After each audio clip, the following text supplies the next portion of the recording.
You know what's interesting? Some of the wealthiest people you'll ever meet are absolutely terrified of losing everything. I'm talking about people with multiple income streams, substantial savings, investment portfolios that would make most of us weep with envy.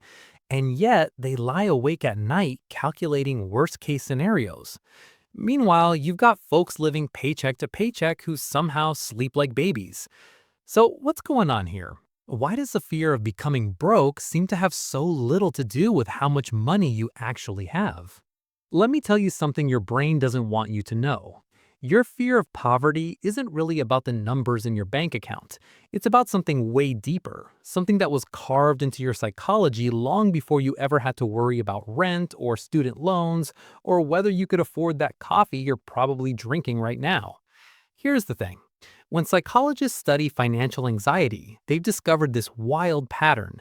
The intensity of your fear about going broke has almost nothing to do with your objective financial situation. You could have $20,000 in savings or $200,000, and the anxiety feels exactly the same. That's because this fear isn't operating on logic. It's operating on something researchers call scarcity mindset, and it's one of the most powerful psychological forces that exists. Think about it like this. Your brain evolved in an environment where resources were genuinely scarce. Food could disappear, shelter could be destroyed, winter was coming, and if you didn't prepare, you literally died. So your ancestors who were constantly worried, who hoarded resources, who planned obsessively for disaster, they're the ones who survived. They're the ones who passed their genes down to you. Which means you inherited this beautiful, terrible gift, a brain that's hardwired to see catastrophe around every corner, especially when it comes to survival resources. And in our modern world, money is the ultimate survival resource. But here's where it gets really interesting. There was this landmark study done at Princeton where researchers looked at how scarcity affects cognitive function. They found that when people are operating under conditions of scarcity, or even just thinking about scarcity, their IQ effectively drops. Not because they're less intelligent, but because so much of their mental bandwidth is consumed by the anxiety of not having enough that there's less room for everything else. It's like trying to run complex software on a computer that's already using 90% of its processing power. The system starts to lag. And this is the trap that people who fear becoming broke fall into. The fear itself creates this tunnel vision. You become so focused on the threat of losing everything that you can't see opportunities. You can't think creatively. You make decisions from a place of panic rather than strategy. I've seen people turn down job opportunities because they couldn't risk losing their current steady paycheck, even when the new position offered better long-term prospects. I've watched friends refuse to invest in themselves, their education, their skills, because they're so terrified of spending money that they trap themselves in place. Your brain is basically running a survival simulation 24/7, and in that simulation, you're always one mistake away from disaster, even when you're objectively fine. Now, let's talk about why this fear feels so visceral, so physical.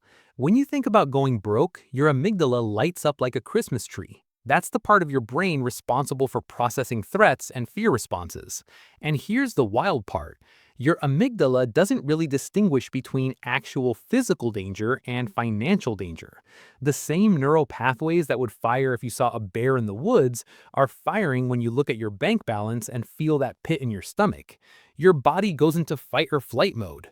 Cortisol floods your system, your heart rate increases. This isn't just worry, this is your entire organism preparing for survival.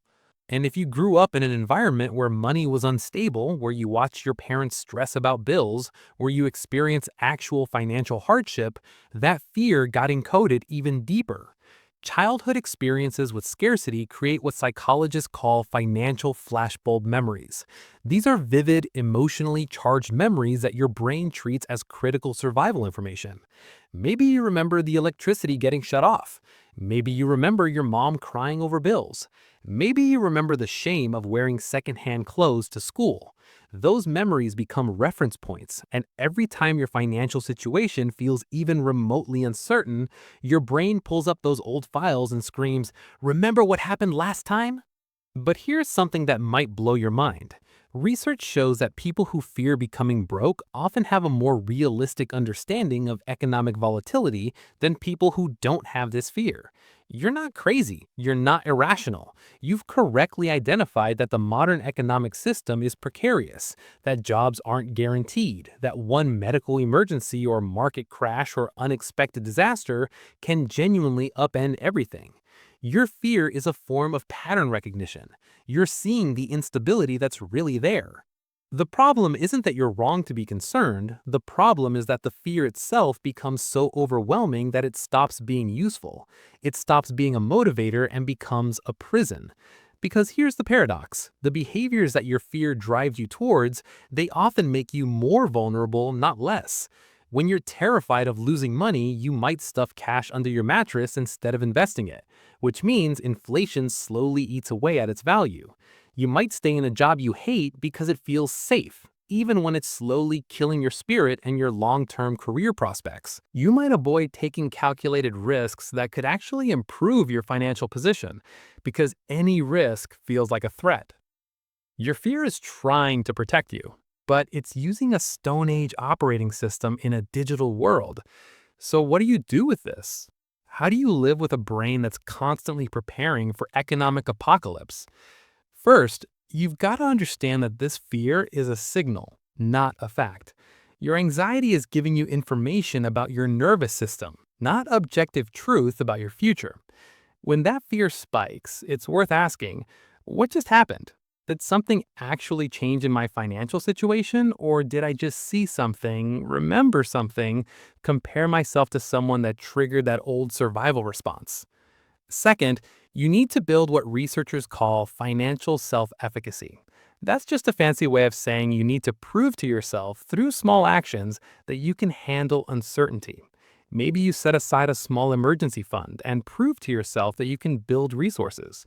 Maybe you learn one new skill that makes you more valuable in the job market. Every time you take a small action toward financial stability, you're sending your amygdala a message. Hey, we've got this. We can adapt. We're not helpless. And finally, you've got to find a way to honor the fear without letting it run the show. That scared part of you, it's trying to keep you safe. It deserves respect, but it doesn't deserve to make all your decisions. You can acknowledge the fear and still choose differently. You can say, I hear you, I know you're scared, and we're still going to take this opportunity anyway. Because here's the truth that nobody tells you. The fear of becoming broke isn't really about money. It's about worth. It's about safety. It's about belonging. It's about not being abandoned or left behind. And those are legitimate human needs. But you can meet those needs in ways that don't require you to live in constant terror. You can build community. You can develop skills. You can create meaning that exists outside of your bank balance. The people who fear becoming broke are often the most aware of how fragile security really is in this world. And that awareness, painful as it is, can also be a gift. It can drive you to build real resilience, not just financial resilience, but psychological resilience. It can make you more empathetic to others who are struggling. It can push you to create systems and relationships and skills that actually make you more secure. Your fear isn't your enemy. It's just a very old part of you trying to help with very old tools. And maybe the goal isn't to make the fear go away completely. Maybe the goal is just to stop letting it be the only voice in the room. Maybe it's about learning to say, thank you for trying to protect me, and then making choices based on who you want to become, not just who you're afraid of being. If this resonated with you, drop a comment about your own relationship with financial fear. And hey, if you found this helpful, consider subscribing.